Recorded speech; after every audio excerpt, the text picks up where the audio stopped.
rapport à ça, tu vas pouvoir me dire, étant donné ton expérience, quelles sont les erreurs souvent que tu as pu voir sur les personnes qui étaient sur Viadeo? Alors des erreurs. Ou les erreurs, ou du moins les axes à améliorer. Oui, alors je pense que les personnes n'ont pas encore compris toute l'utilité de ce genre d'outils et du coup se sont inscrites une fois.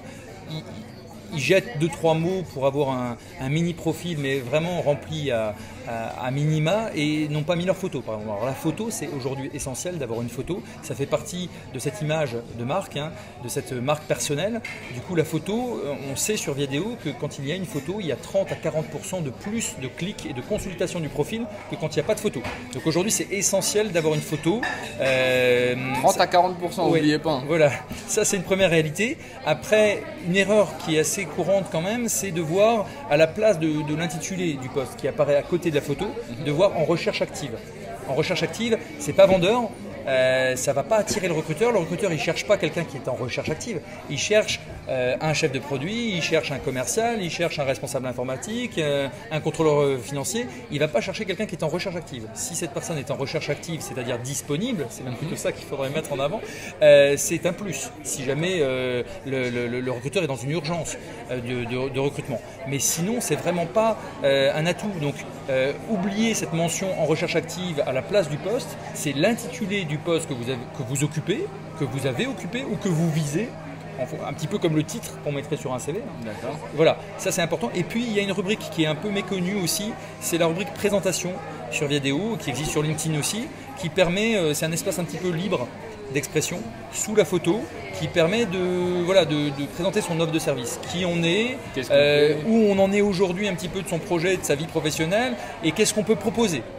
Quelles sont les compétences principales que l'on a? Alors là, c'est complètement libre, c'est tellement libre que l'un des conseils que je donne aussi généralement, c'est de faire un peu de benchmarking sur Viadeo ou sur LinkedIn, c'est d'aller voir un petit peu comment les autres se présentent et de se dire, bah tiens, là je peux m'inspirer un petit peu de certaines présentations un peu plus originales, un peu plus différentes, et c'est un espace vraiment libre d'expression. C'est aussi un endroit où on peut, une tribune. Où on peut mettre en avant son elevator pitch aussi, hein, c'est comment je me présente en 30 secondes, en 3 minutes avec les principaux mots-clés pour être accrocheur. Et cette présentation, tout comme la photo, les premières lignes de cette présentation apparaissent quand on fait une requête sur un mot-clé, sur une fonction, et que les résultats apparaissent avant même de rentrer sur le profil. On voit la photo, évidemment, on voit l'intitulé de fonction et on voit les 3-4 premières lignes de cette présentation. Donc c'est, en plus de la photo, c'est l'accroche qui doit donner envie de découvrir l'histoire de la personne qui est derrière. Comme si on faisait une bonne BO, une bonne bande-annonce de cinéma. Voilà, tout à fait. Après, ce que je pense une erreur majeure, c'est quand même que les personnes pensent, une fois sur le site, que tout va tomber tout cuit dans l'assiette. Donc ça c'est pas possible, ça marche pas comme ça online. C'est pas magique. Voilà, on parle alors tu es bien placé pour en parler puisque ton blog s'appelle le retour, le ROI des réseaux sociaux. Aujourd'hui on parle aussi de retour sur engagement et en ligne, l'engagement il est essentiel. S'il n'y a pas d'engagement, il y aura pas de retour justement, hein, parce que c'est un petit peu ce qu'on va donner. Le fait de partager l'information, de donner des conseils, de peut-être de répondre aux sollicitations, mais sollicitations, questions des autres, hein, pas forcément oui je suis ton contact alors qu'on ne s'est pas rencontré, mais c'est plutôt si tu me poses une question et que je peux y répondre et que je peux t'aider, je le fais. Participer au hub, participer au groupe de discussion, voilà, c'est donner un petit peu de soi pour recevoir dans un second temps. C'est finalement la même chose online que ce qui fait bien fonctionner le réseau, la démarche réseau, cet état d'esprit réseau. Je donne pour recevoir un jour peut-être, je donne à A qui donne à B qui donne à C, et c'est peut-être C qui me rendra l'appareil un jour, mais c'est pas forcément à A que j'ai donné, c'est pas A qui va me retourner l'ascenseur. Donc ça c'est important d'avoir cette dynamique-là, d'avoir cet état d'esprit-là, d'être dans le partage et d'être dans cet état d'esprit réseau, vraiment avancé. Et online, c'est important aussi de le cultiver. D'accord. Petite question technique pour essayer de donner le plus d'informations possible. Je connais Viadeo, je connais LinkedIn. Ouais. Première question, c'est quoi la différence? Deuxièmement, est-ce qu'il y a d'autres plateformes qui sont intéressantes? Oui, alors LinkedIn, Viadeo, ce sont les deux leaders au niveau mondial. LinkedIn, c'est 2003, c'est américain, c'est un petit peu le bulldozer américain, c'est-à-dire que partout ça s'appelle LinkedIn, partout c'est le même mode de fonctionnement. Viadeo, qui s'appelait Viaduc à l'époque, en 2004, donc ils sont nés quasiment en même temps. c'est une autre philosophie, c'est une autre approche. Déjà dans l'acquisition des sites, hein, LinkedIn ne fait pas forcément l'acquisition de sites, s'impose simplement partout, alors que Viadeo va racheter des sites comme Apna Circle en Inde, comme Tani en Chine. C'est des sites qui sont rachetés, qui permettent à Viadeo de grossir, mais Viadeo garde, on va dire, l'approche et la culture locale de ces sites. Par exemple, sur Apna Circle en Inde, il y a un horoscope en ligne sur la première page, puisqu'un Indien ne prend pas de décision engageant sa carrière ou sa vie professionnelle ou même une décision business sans avoir consulté son horoscope du jour. Donc ça, c'est par exemple une particularité qu'on ne trouvera pas sur LinkedIn, mais qu'on peut trouver sur la version indienne de Viadeo. Donc il y a non seulement une différence d'approche dans la conquête du territoire, on va dire, puisque les deux sont concurrents. LinkedIn c'est 80 millions, 80-85. Viadeo c'est 30 à 35 millions. 35 000, c'est ça, voilà. 35 000. Mais ils sont quand même en train de se tirer la bourre tous les deux. Il y a une autre différence, je pense, majeure aussi, c'est que LinkedIn est plus fermé. C'est-à-dire que les contacts sont peut-être plus solides de manière globale. Plus fermé, on doit montrer patte blanche pour rentrer en contact avec quelqu'un. Et du coup, peut-être aussi c'est l'une des raisons, c'est que le site dès le début était positionné un peu plus top management. C'est les CEO, les plus grands directeurs généraux des multinationales sont plutôt sur LinkedIn que sur Viadeo. Viadeo est parti de France évidemment, même si aujourd'hui il n'y a que 4 millions sur les 35 millions qui sont français, donc ça on l'oublie. Mais du coup, effectivement, Viadeo a une approche plus ouverte. Tout le monde peut rentrer en contact avec n'importe qui sans forcément expliquer pourquoi, comment, légitimer la relation qui existe ou pas d'ailleurs. Mais le niveau de responsabilité est un petit peu moindre. Mais on a quand même des personnes d'un certain niveau, middle, top management. Alors après, France ou international, ça aussi c'est souvent une question. On a coutume de dire de manière un peu schématique, en France Viadeo, à l'international LinkedIn. Après, ça dépend parce que finalement, en France, sur certaines fonctions, sur certains métiers de niche, IT, marketing, quelquefois, il vaut mieux être sur LinkedIn. Et au niveau mondial, si vous allez en Inde, il vaut mieux être sur Viadeo.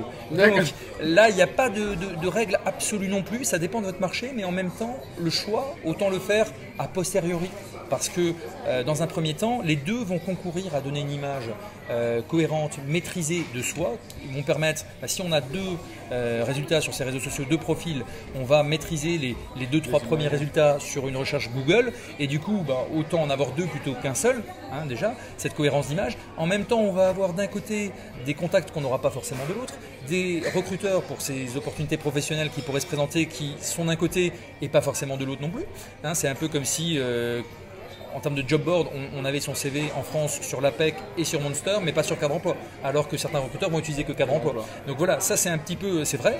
Et puis finalement, il y a le choix, il va se faire, j'ai envie de dire, il va se faire naturellement, a posteriori, une fois qu'on aura créé ces deux profils. Ne serait-ce que dans la seconde étape qui consiste à aller chercher des contacts, il y a l'une des deux plateformes où tout naturellement on va trouver plus de monde, de contacts passés et de contacts de personnes à solliciter pour l'avenir et pour développer son réseau en phase avec le projet.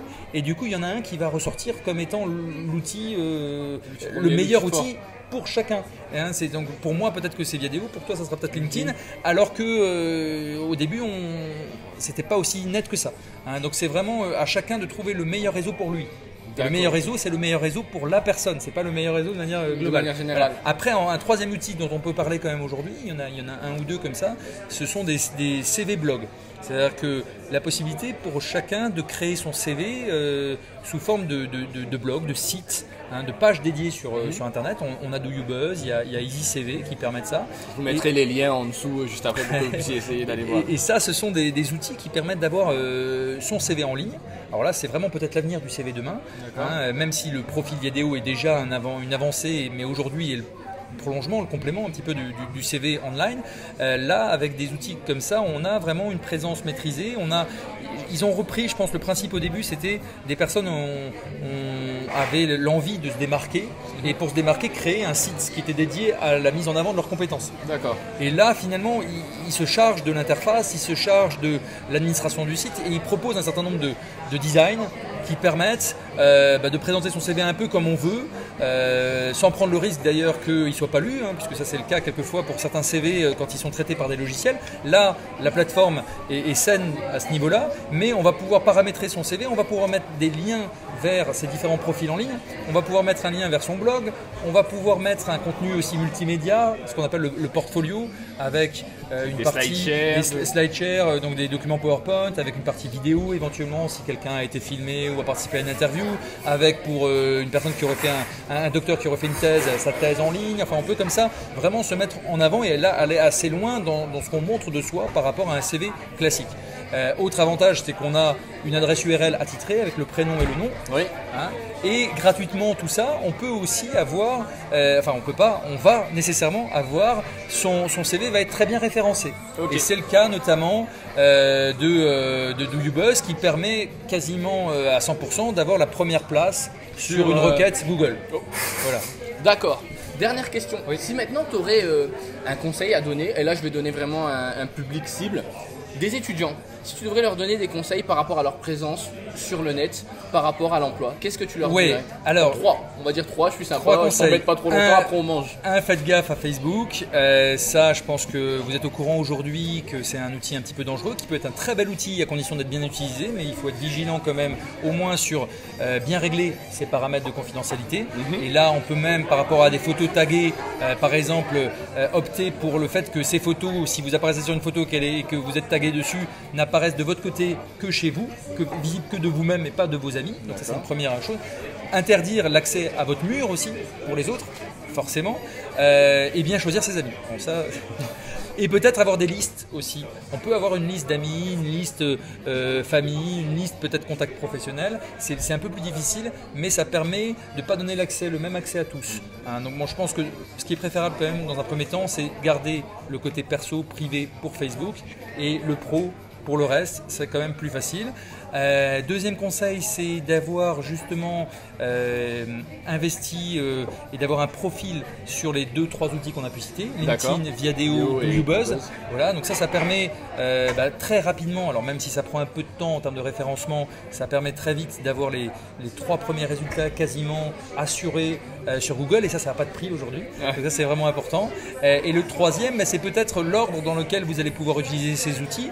C'est te dire, tiens, si vous remplissez Viadeo et LinkedIn en ayant la même image, les mêmes mots-clés, et du coup peut-être même un copier-coller entre les deux sites, vous pouvez après vous inscrire sur Do You Buzz et rapatrier toutes les vos données que vous avez Viadeo et LinkedIn sur Do You Buzz. Et du coup, vous avez vraiment une image cohérente, la même photo partout, et peut-être même sur le profil Facebook pendant la recherche d'emploi. Après, elle pourra nous être un peu plus décalée, mais pendant la recherche d'emploi, c'est pas mal d'avoir la même photo partout, avec le même titre, les mêmes mots-clés. Et dernière, si tu permets un 4e conseil, bonus. Il faut oser aujourd'hui. Le culot est essentiel, culot et curiosité. En fait, les candidats, les jeunes diplômés, qu'ils soient jeunes ou moins jeunes d'ailleurs, ceux qui osent et ceux qui osent un petit peu toquer à la porte du recruteur, parce que ces outils donnent la possibilité finalement d'entrer en relation plus vite avec les décideurs, avec les recruteurs, surtout de les identifier. Et après de rentrer en relation avec eux, ceux qui osent un peu plus, ceux qui ont compris qu'ils sont à égalité avec les recruteurs aujourd'hui, trouvent plus vite que les autres. Donc ça, c'est aujourd'hui peut-être avoir la longueur d'avance que les jeunes ont sur l'utilisation des médias sociaux, Facebook et autres. Ils ont peut-être déjà eu un blog, ils ont peut-être déjà fait un certain nombre de choses, qu'ils la gardent sur les outils pro. En respectant évidemment les règles de bienséance et de bonne conduite sur ces outils, mais qu'ils gardent cette avancée pour être toujours en avance et ne pas avoir un train de retard demain. D'accord, ok. Voilà. J'aime cette dernière phrase. Ne soyez pas latent, soyez proactif, tout à fait. Profitez-en. Merci beaucoup Jean-Christophe. Je Merci te dis à Daniel. très bientôt. À bientôt. Et puis pour tous les gens, lisez son blog, très intéressant. Comme ça vous aurez les nouveautés au niveau Job 2.0, Job 3.0 et avoir les différentes fonctionnalités. Parce que je sais que souvent tu mets dans tes billets ce qui ressort de nouveau sur Viadeo, Tout à fait. ce qui ressort sur Do You Buzz. Donc allez-y, ça peut être intéressant pour vous. À bientôt. Merci.